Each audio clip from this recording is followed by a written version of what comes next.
Lepo ste najavili, dosta emotivno. Stvarno hoću da pohvalim ambijent i da kažem da sam izuzetno ponosan da se potvrdilo ono da to samo mogu da napravi navijači Crvene zvezde. To nije dodvoravanje, nego vidim da su izjave i gostiju upravo takve, da su igrali verovatno prvi put u životu pred ovakvim ambijentom i jednostavno sve bilo tako.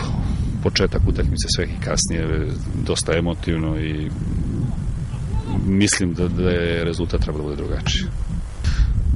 Pa mogu da se složim i što želim da dodam pored toga je da je očigledno da njihova ekipa ima jedno prvenstvo gde praktično se iz nedelje u nedelju susreće sa sličnim utakmicama, ne mogu da kažem sa sličnim ambijentom, ali sa sličnim utakmicama gde te protivnik kvalitetan davi i koristi svaki tvoj eventualno loš ulazak u utakmicu.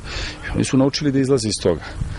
Mi, nažalost, nemamo u toj meri kvalitetno prvenstvo i mislim da smo negde platili danak tome, a međutim, opet ne mogu da kritikujem naši igrače. Mislim da su dali jedan veliki deo maksimuma u ovoj utakmici, da smo možda čak i nesrećno primili gol praktično u zatvaranju prvog poluvremena, gde ja sam ubeđen bi bila situacija sasvim drugačija da smo otišli na poluvreme sa 1:0.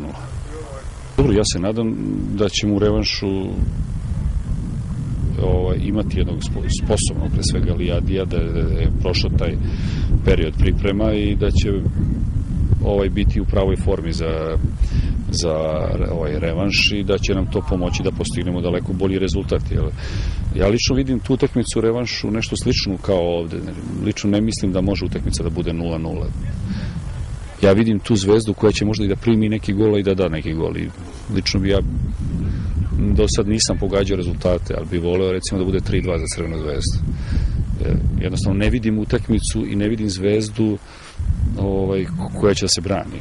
Možda će nas u određenim trenucima naterati protivnika, ali Zvezda mora da igra hrabro. Zvezda igrala hrabro i na ovoj utakmici dala 1, primila 2, što ne znači da neće da bude drugačiju renu pa da primi 2, da 3.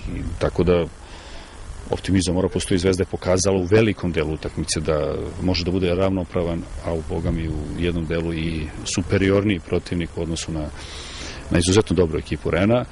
I znači ovo jedno poluvreme završeno, imamo još jedno poluvreme, imamo gol za ostatka, nije smak sveta. Crvena zvezda može do prolaza, naravno uz uslov da svi pruže možda čak u tom trenutku nešto iznad svog maksimuma. Pa ne, istina je pre svega da ne mogu da prihvatim da vidim Zvezdu onakvu kakva je bila u Subotici, da dva igrača, ne znam, Tošić i Čava Dimitrijević daju svoj maksimum, a da ostalih igrača, koliko 11, koliko je nastupalo ili 12 još, bude na nivou na kom je bilo, pre svega u tom odnosu prema igri. I priznajem da mi je teško palo, pošto sam ukazivao da će biti jako teško utakmica i očigledno nisam bio shvaćen, ali verovatno ima i ta druga stvar, da Ren je bio jako blizu i naši igrači nisu bili do sad u takvoj situaciji da u pripremi jedne tako velike i važne utakmice igraju jednu utakmicu koja je isto tako važna, a da oni ne mogu da naprave razliku. To je neko opravdanje, ali generalno meni nije. Mislim da zvezdini igrači moraju na svakoj utakmici da budu motivisani, pre svega motivisani, da njihovo zalaganje bude najviše mogućem nivou, a da kvalitet igre može da izostane, to je okej, ali zalaganje ne može. Zato hoću da pohvalim Tošića, recimo, koji u obe utakmice pokazuje jedan izuzetan nivo profesionalizma i tako treba da izgleda zvezdini igrač. Vi ostajete predsednik do daljnjeg? Pa gledajte, jedino što je dve stvari su koje mogu da me nateraju da odim. To je prvo, naravno, nezadovoljna zvezdina javnost i u tom slučaju bi ispoštovao sve odredbe statuta i Crvena zvezda bi prošla kroz jedan, da kažem, period koji bi bio normalan u nekoj kampanji za neke izbore i više preko noći. Zvezdu sam zatekao u haosu, neću dozvoliti da je tako i napustim.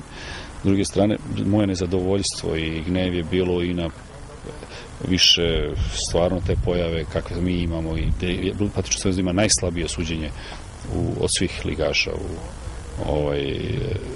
i ovo što se desilo u Subotici je samo to potvrda da mi ne pričamo praznu priču, kako bi svira čovjek penal na 18 metara.